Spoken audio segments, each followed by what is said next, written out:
kalian harus tetap kuat, tetap sehat, selesaikan tugas dengan sebaik-baiknya. Dan mari pagi hari ini sebelum kita memulai segala sesuatunya, mari kita sembah Tuhan. Kita siapkan hati kita, kita mau percaya bahwa bukan karena kekuatan kita sendiri, tapi Tuhan yang senantiasa menopang hidup kita, yang akan memampukan kita untuk menyelesaikan segala sesuatunya. Mari kita siapkan hati kita. Terima kasih Tuhan Yesus. Terima kasih Tuhan.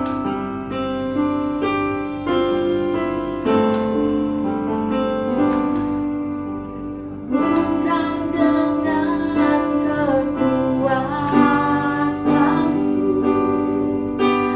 ku dapat jalani hidupku,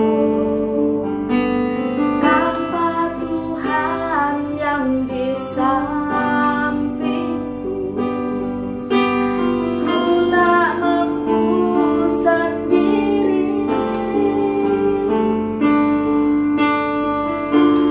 Engkaulah kuatku yang menopangku.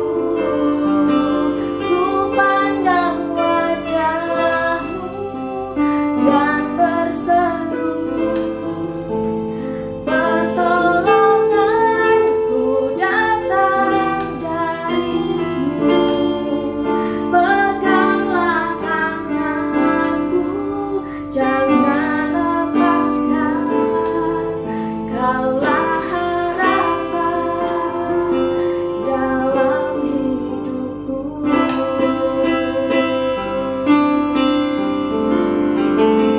Bukan dengan kekuatan, bukan dengan kekuatan ku dapat jalani hidupku,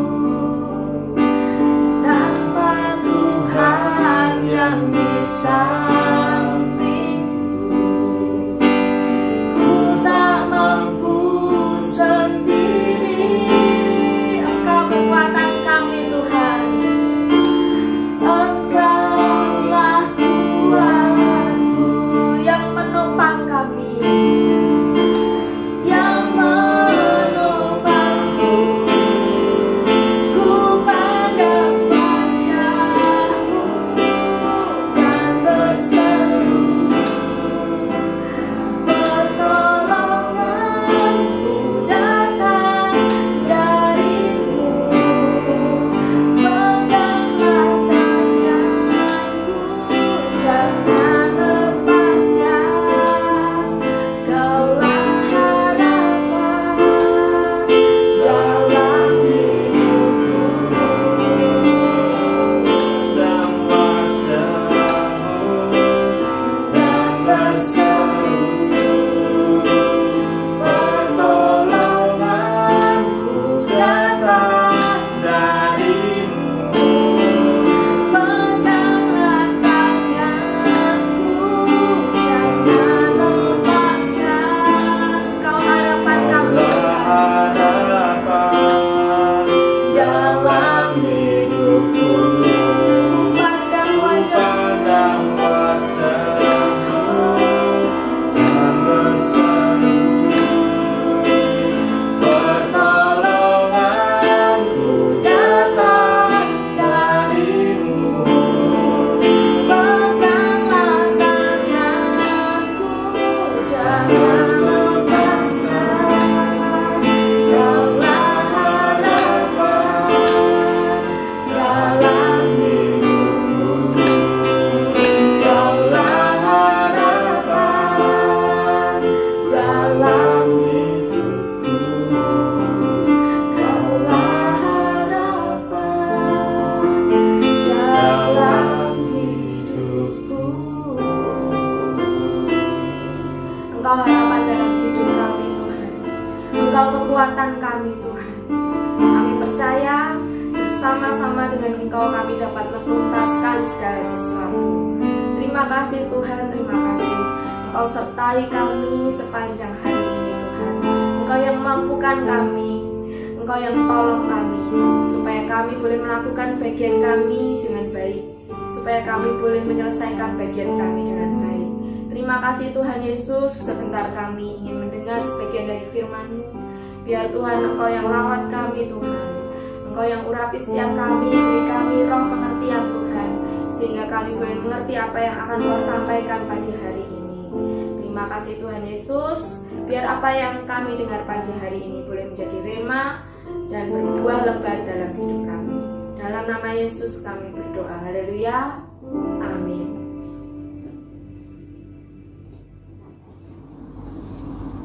Shalom anak-anak, selamat pagi. Hari ini kita akan belajar firman Tuhan tentang peduli dan menghargai.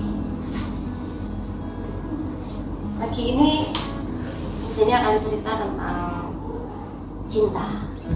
Peduli dan menghargai itu suatu hal yang baik, sesuatu yang bijak, sesuatu yang pasti berkenan di hadapan Tuhan.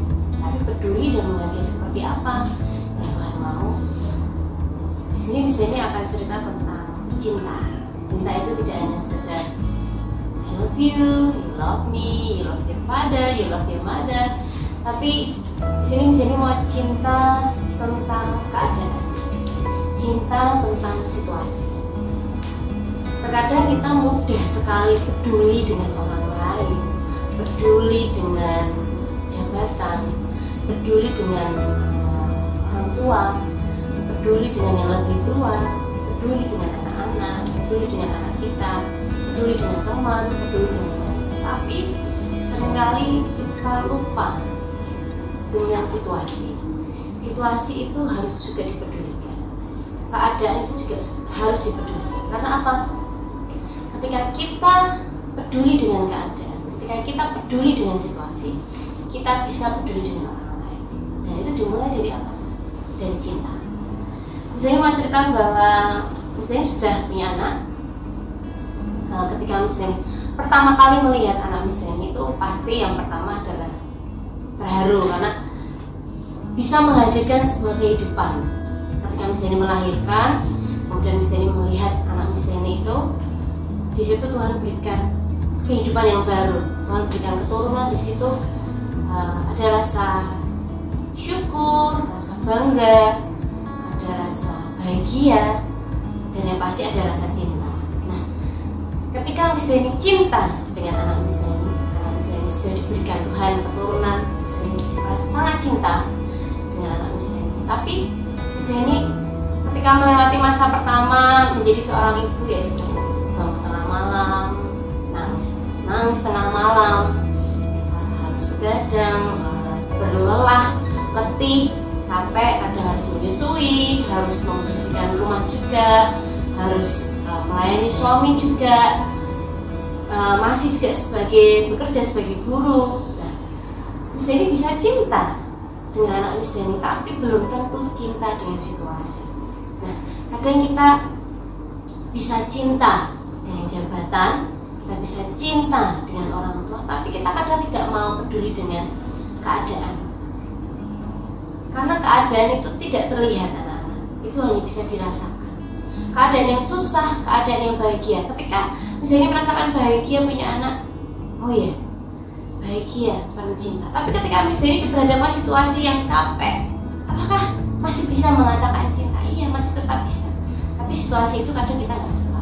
Situasi yang lelah, situasi yang banyak kerjaan, situasi yang sangat tidak mengenakan. Di hati itu pasti ada rasa, wah capek, wah ternyata begini ya jadi ibu muda, ternyata seperti ini punya anak.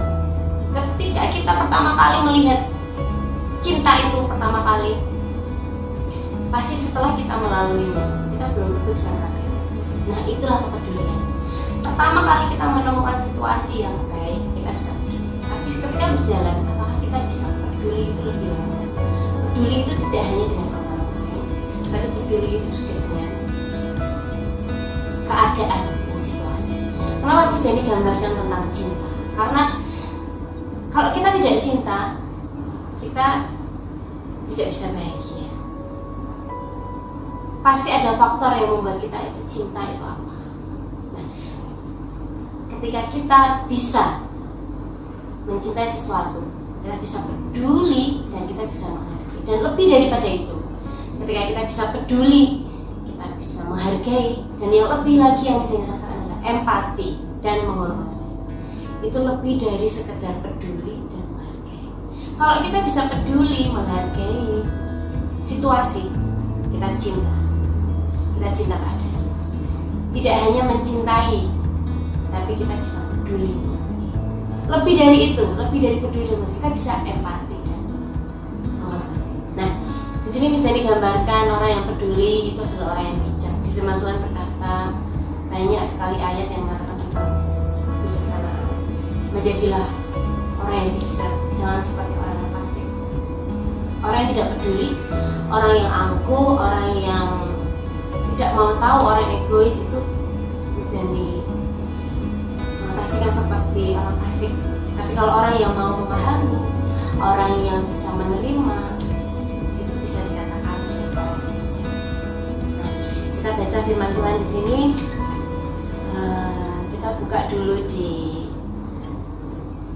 Amsal 9 ayat yang ke-9. Bisa dibacakan, ini tentang undangan hikmat dan undangan kebodohan. Amsal 9 ayat 9. Berilah orang bijak nasihat, maka ia akan menjadi lebih bijak. Ajarilah orang benar, maka pengetahuannya akan bertambah. Berilah orang bijak nasihat, maka ia akan menjadi lebih bijak. Tidak ada di sini ayatnya berilah orang fasik nasihat, tidak. Tapi di sini Tuhan tulis berilah orang bijak nasihat, maka ia akan menjadi lebih bijak. Lebih bijak itu berarti sebelumnya dia sudah bijak. Tapi ketika Tuhan berikan dia hikmat lagi, Tuhan berikan dia nasihat lagi, itu lebih bijak.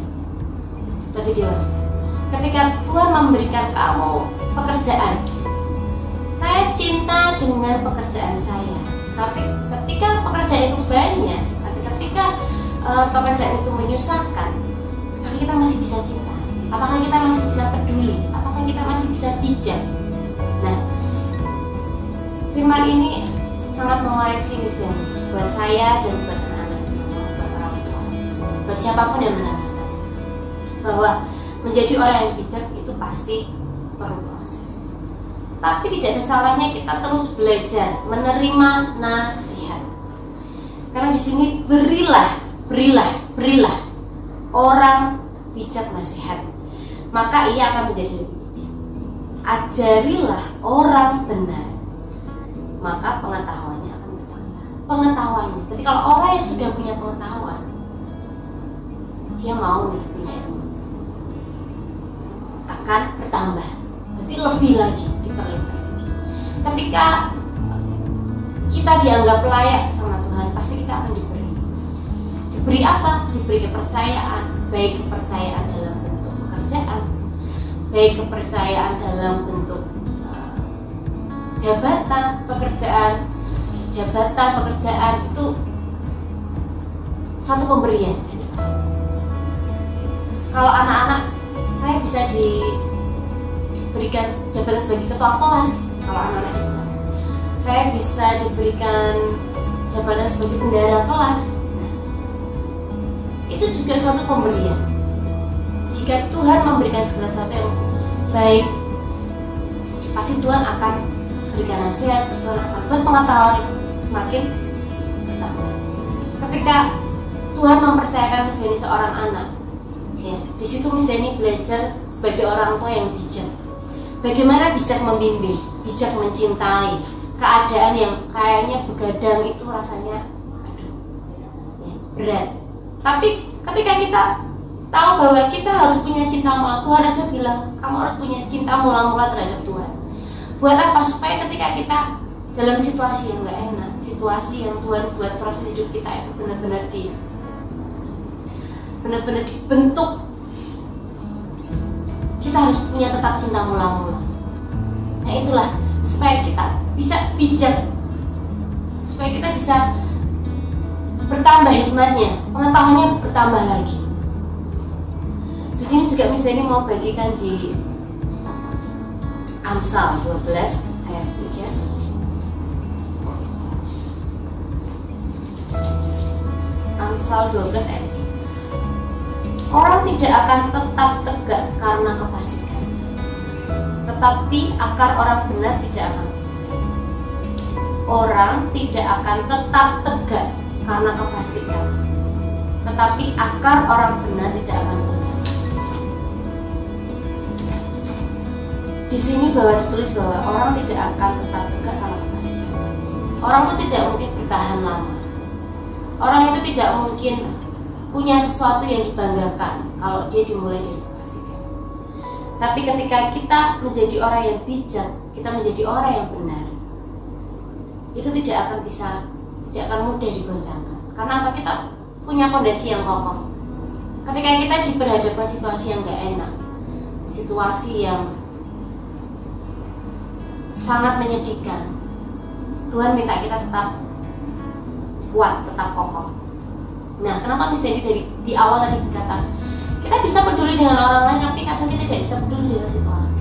Situasi tidak bisa merespon. Kalau kita peduli sama orang, kita kasih orang ini, kamu saya kasih beras, ini kamu saya kasih berkat. Orang bisa bilang terima kasih, tapi kalau situasi nggak mungkin. Situasi itu tidak bisa menjawab apa yang kita berikan. Yang bisa kita atur adalah respon hati kita, yaitu peduli dengan situasi. Kenapa misalnya saya bilang peduli dengan situasi itu sulit? Karena pekerjaan yang banyak itu kita bisa mengendalikan diri sendiri.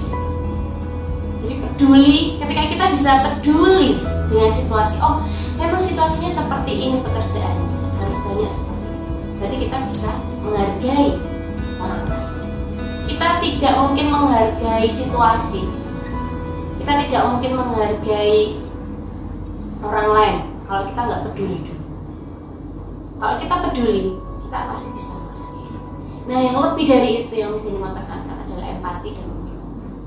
Menghargai aja enggak, apalagi menghormati. Peduli aja enggak, apalagi empati. Empati lebih dari kata simpati. Empati lebih dari kata peduli.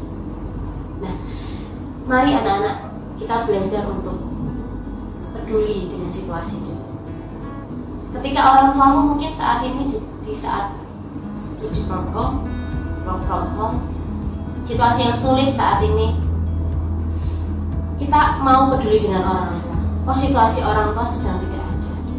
Kita tidak mungkin minta yang mulu-mulu, minta yang banyak. Ketika kita peduli, kita bisa mengendalikan situasi. Kita pasti menghargai orang tua. Ketika kita sudah mencapai tahap peduli dan kita bisa berikan apresiasi, menghargai orang di sekitar kita akan bisa empati dan menghormati. Itulah yang Tuhan mau. Kita nggak mungkin diajarkan Tuhan sebagai orang yang angkuh. Kita tidak mungkin diajarkan oleh Tuhan orang yang egois, yang nggak mau. Kita tetap menuntut apa yang menjadi hak kita, tapi kita tidak melakukan kewajiban kita. Nah, Tuhan minta kita untuk menjalankan apapun kewajiban kita. Apa kewajiban? Sebagai orang-orang benar, sebagai anak-anak yang bijak, itulah yang Tuhan mau. Seperti firman Tuhan di ayat 16 ya, Amsal 12 ayat 16. Bodohlah yang menyatakan sakit hatinya seketika itu juga, tetapi bijak yang mengabaikan cemooh. Bodohlah yang menyatakan sakit hatinya seketika itu juga. Jadi bisa artikan ini adalah ketika kita marah, tak langsung meluapkan segala emosi saat itu juga. Padahal kita bisa nggak sih sebenarnya untuk ngerem? Bisa nggak sih kita untuk menahan diri? Sebenarnya bisa. Apa yang bisa kita tahan? Situasinya. Situasi yang buat kita marah, kita tahan diri kita. Kita bisa mengendalikan situasi. Situasi nggak mungkin bilang terima kasih. Situasi nggak mungkin dia memberikan balasan. Tapi balasan itu untuk diri kita. Dan kita peduli dengan keadaannya. Kita tidak marah, kita tidak mudah marah. Kita bisa mengendalikan situasi. Kita peduli dengan keadaan. Siapa mengatakan kebenaran menyatakan apa yang adil, tetapi saksi dusta menyatakan tidak daya. Di sini mengatakan kebenaran menyatakan apa yang adil, tetapi saksi dusta menyatakan tidak daya. Banyak sekali ayat di sini berikan ayat banyak ini di Amsal karena itu banyak kata nasihat di sini, begitu banyak kata teguran di sini. Miss Dani berikan ayat Amsal 12 ayat 5 dan Amsal 12 ayat 17. Ini sangat sekali berhubungan. Rancangan orang benar adalah adil. Di Amsal 12 ayat 17, siapa yang mengatakan kebenaran menyatakan apa yang adil. Kemudian di Amsal yang kelima, yang beri tujuan orang fasik memperdaya. Di sini saksi dusta menyatakan tipu daya. Jadi kalau kita jadi orang fasik, isinya itu cuma tipu daya. Tidak ada kebijaksanaan, tidak ada hikmah, tidak ada pengetahuan. Yang ada yang tipu daya. Tapi kalau kita jadi orang yang bijak, di sini Tuhan tulis, begitu banyak kebaikan Tuhan. Ya, bodohlah yang menyatakan sakit hatinya seketika itu sudah, tetapi bijak yang mengambil hasil. Tidak ada kerugian ketika kita jadi orang yang bijak. Ketika kita jadi orang yang peduli dan mengerti, tidak ada ruginya. Tidak ada ruginya. Justru kita bisa menang dengan situasi, kita bisa menang dalam segala keadaan. Keadaan tidak bisa merespon. Kita bisa peduli dengan orang lain, tapi kita bisa peduli nggak sama keadaan. Sesuatu yang tidak terlihat, sesuatu yang tidak bisa merespon, tapi kita harus peduli dengan situasi, dengan keadaan, dalam pekerjaan, di lingkungan keluarga, di lingkungan masyarakat. Kita harus bisa menjadi orang yang bijak. Itu firman yang bisa sampaikan, yang bisa sharingkan, bahwa sesuatu yang kita mulai dengan cinta belum tentu bisa kita lakukan dengan cinta. Sesuatu yang kita mulai dengan cinta belum tentu bisa kita lakukan dengan cinta. Ketika kita mendapatkan cinta, kita bisa nggak menerimanya juga dengan cinta. Ketika kamu diberikan sesuatu yang membuat kamu happy, jangan pernah buat sesuatu itu menjadi hal yang menyedihkan. Harus kamu bisa mengaturnya, tetap happy, tetap bahagia, tetap cinta, dengan menjadi orang yang bijak, tidak seperti orang fasik. Kita harus punya cinta mula-mula, kita harus bijak, kita harus bisa mengendalikan situasi. Ketika kita peduli dan menghargai, kita sampai tahap peduli dan menghargai, kita juga bisa empati dan menghargai. Mari kita berdoa. Terima kasih Tuhan untuk berkat-Mu. Kami percaya menjadikan kami anak-anak-Mu yang bijak, menjadikan anak-anak-Mu yang baik, menjadikan anak-anak-Mu yang berhikmat, yang penuh dengan pengetahuan. Terima kasih Bapak. Ini hidup kami berkati anak-anak-Mu. Kami percaya segala sesuatunya kami serahkan ke dalam tangan-Mu. Kami percaya Tuhan, masa depan sungguh ada dan harapan tidak akan hilang. Kami yakin rancangan-Mu adalah rancangan damai sejahtera dan bukan rancangan. Ini hidup kami berkati kami. Di dalam nama Tuhan Yesus, biar firman-Mu materai dalam hidup kami, menjadi daging, menjadi dupa yang harum di dalam kami. Di dalam nama Tuhan Yesus, kami sudah berdoa. Haleluya. Selamat beraktivitas anak-anak. Jangan lupa kerjakan tugas dengan tepat waktu dan jaga kesehatan, dan jangan lupa bahagia. Tuhan Yesus